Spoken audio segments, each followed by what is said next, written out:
Hai teman-teman, kita lanjut lagi ya. Bagaimana kita harus menghadapi pandemi corona ini sebagai orang-orang yang punya histori autoimun.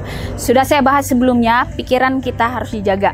Kalau pikiran kita sehat, kita bisa tenang, kita bisa menghadapi apapun. Pikiran yang ketakutan, begitu cemas, justru membuat kita jadi kacau, jadi bingung. Itulah yang justru menekan sistem imun kita menjadi lemah. Jadi bukan orang autoimunnya yang membuat kita jadi lemah, tapi ketakutan kita yang berlebihan atas sesuatu, itulah yang membuat imun kita semakin lemah.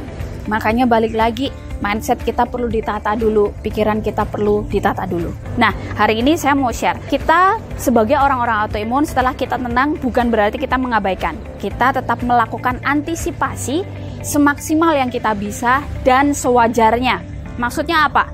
Kita orang awam, kita bukan orang tim medis, maka pakailah seperti masker atau apapun alat-alat untuk perlindungan itu yang sewajarnya, yang memang sepatutnya digunakan oleh orang awam.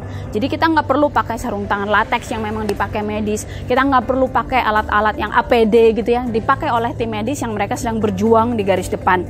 Jadi kita lakukan antisipasi, kita jaga kebersihan badan, kita jaga kebersihan tempat kita tinggal, lingkungan kita ya. Kalau terpaksa memang harus keluar atau kita harus ke dokter lagi, kontrol gitu ya, pas pulang kita bersihkan diri dulu, pakaian semuanya masukin tempat cucian. Setelah badan bersih baru kita aktivitas normal, ketemu keluarga, bisa duduk, bisa tiduran gitu ya.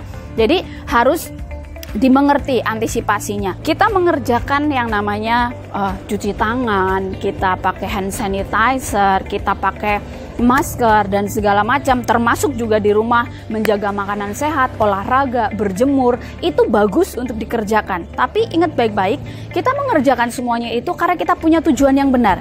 Kita kepengen sehat, kita kepengen tubuh kita kuat.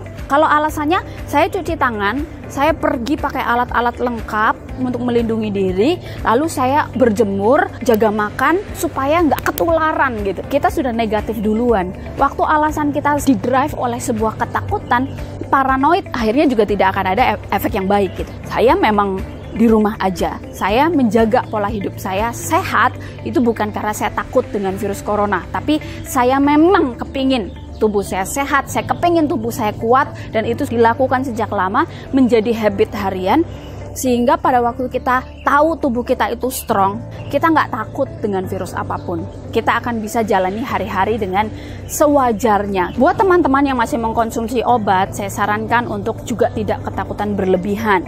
Jadi jangan dipikir karena kita konsumsi obat, imun kita turun, lalu kita jadi seolah-olah virus itu gampang banget nyerang kita. Tidak semudah itu. Saya ajak kita semua berpindah. Kemarin mungkin kita ada di fear zone, kita ada di zona ketakutan, kita nggak tahu mesti ngapain. Tapi ayo kita berpindah, kita jadi orang yang learning. Oh, tahu nih, ini bukan sesuatu yang membahayakan jika memang kita mengerjakan bagian kita. Kita nggak mengabaikan, kita lakukan proteksi.